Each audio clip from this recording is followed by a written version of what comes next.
Bismillahirrahmanirrahim. Assalamualaikum warahmatullahi wabarakatuh. Waalaikumsalam warahmatullahi wabarakatuh. Kami dari kelompok 9 ingin mempresentasikan hasil kerja kelompok kami yang berjudul Akuntansi Koperasi Syariah dan Asuransi Syariah. Sebelum saya memberi kesempatan untuk materi maupun memaparkan materinya, ada pepatah yang mengatakan tak kenal maka tak sayang. Maka dari itu, perkenalkan nama saya Muhammad bin Salamaki dan rekan saya. Nama saya Yezki Terbian Mudawar. Nama saya Widiawati Sulaiman. Nama saya Meriam Sulaiman. Ya, mungkin untuk mempersingkat waktu, waktu yang singkatan saya persilakan untuk materi satu untuk memaparkan materi. Guru Akuntansi Koperasi Syariah dan Asuransi Syariah. Latar belakang Koperasi Syariah berkembang pesat sebagai resiko terhadap kebutuhan masyarakat akan layanan keuangan yang sesuai prinsip Islam. Berangkat dari semangat gotong royong dan sejarah singkat dalam Islam, koperasi ini mengandungkan manfaat ekonomi dan nilai spiritual.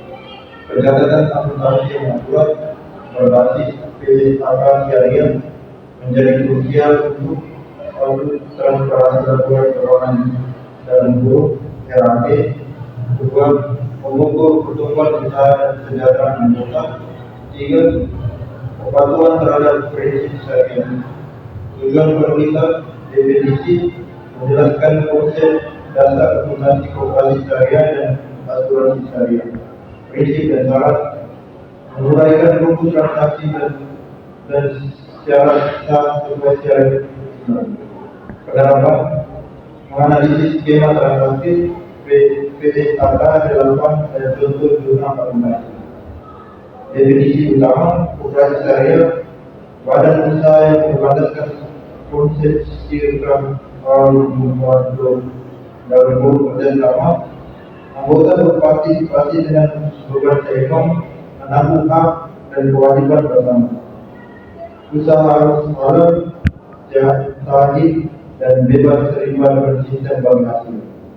Asuransi syariah: usaha saling melindungi dan dorong dalam huruf ta'awun melalui investasi aset dalam huruf dana baru.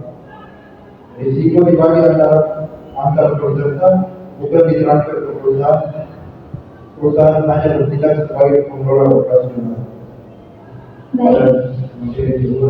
Baik, saya lanjutkan materi. Yang selanjutnya adalah syarat dan rukun transaksi syariah. Rukun transaksi syariah itu ada kaidah pihak yang berangkat harus balik, berakal dan ridho. Yang kedua ada maksud alaih, objek akad harus halal, bernilai dan dapat diserah terimakan. Yang ketiga ada ijab qabul, pernyataan serah terima yang jelas. Berikut ada syarat sahnya. Yang pertama tidak mengandung riba, bunga atau tambah batil. Yang kedua tidak mengandung haram atau ketidakpastian. Yang ketiga tidak mengandung maisir atau perjudian atau spekulasi. Yang berikutnya ada regulasi akuntansi atau PSAK. Laporan keuangan koperasi dan asuransi syariah diatur secara ketat oleh pernyataan standar akuntansi keuangan atau PSAK syariah. Yang pertama PSAK nomor 1 penyajian laporan keuangan syariah. Yang kedua PSAK nomor 2 akuntansi murabahah. Yang ketiga PSAK nomor 5 dan nomor 6 akuntansi mudharabah dan musyarakah. Yang keempat ada PSAK 108 akuntansi transaksi syariah. Yang kesembilan ada akuntansi zakat, infak dan sedekah. Berikutnya ada skema transaksi takaful. Yang pertama kontribusi. Peserta membayar dana dibagi menjadi 2 tabaruk atau resiko dan uzarat atau fee pengelola. Yang kedua ada pengelolaan. Operator menginvestasikan dana pada instrumen syariah atau saham syariah atau sukuk. Yang ketiga ada file. Jika terjadi resiko, selain dibayar menggunakan dana tabaruk atau milik kolektif. Yang keempat ada surplus, sisa dana, surplus atau surplus underwriting dibagi ke peserta dan operator sesuai akad. Sekian dari saya. Lanjut untuk operator selanjutnya. Saya akan menjelaskan contoh kasus wabala bil usaha.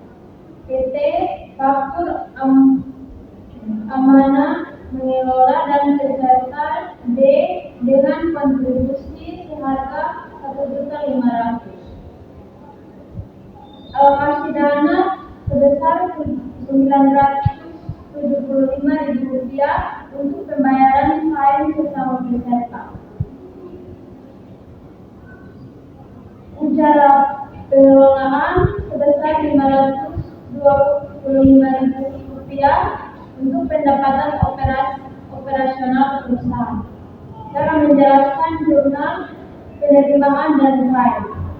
Jurnal yang kami ambil adalah keterangan transaksi.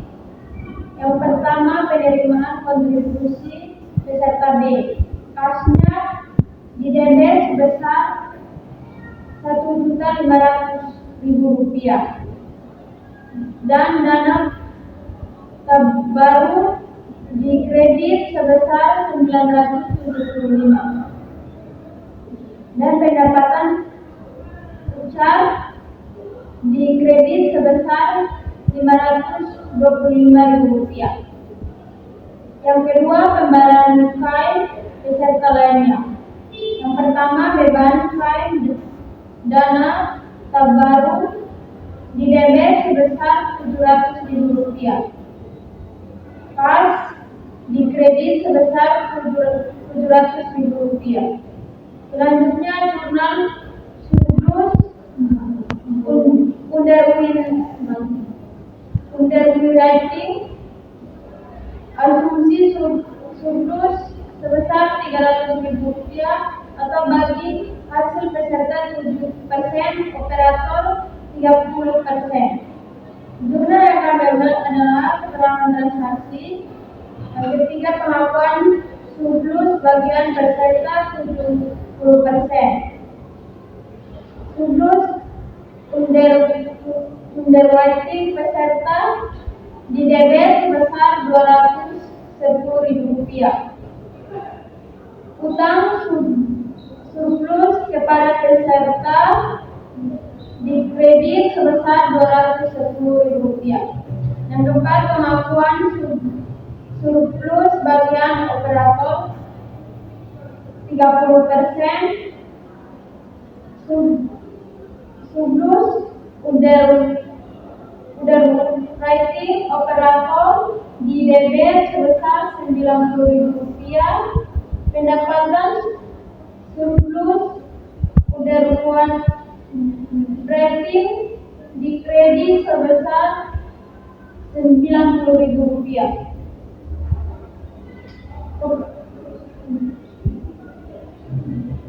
Kemudian di jurnal ini, sekian dari jurnal ini sudah kita sampaikan, kita berikan kepada operator kembali.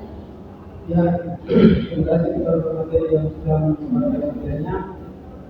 Dari sekian banyak materi yang kemudian dipaparkan, dapat kami simpulkan dalam operasi dan asuransi syariah menggabungkan nilai-nilai ekonomi Islam.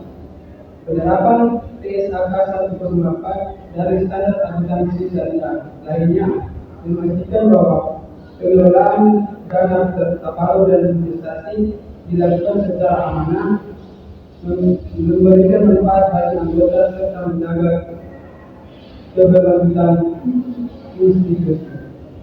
Ya, terima kasih moderator sudah membawakan materinya. Sebelum kami menutup presentasi kami, saya mengambil salah satu kata-kata dari salah satu tokoh sufi dalam Rubik yang mengatakan bahwasanya perpisahan itu hanya bagi orang-orang yang dicintai dengan matanya, tapi bagi orang-orang yang dicintai dengan hati dan jiwanya tidak ada yang namanya perpisahan. Sekian dari kami. Wabillahi taufiq wal hidayah. Assalamualaikum warahmatullahi wabarakatuh.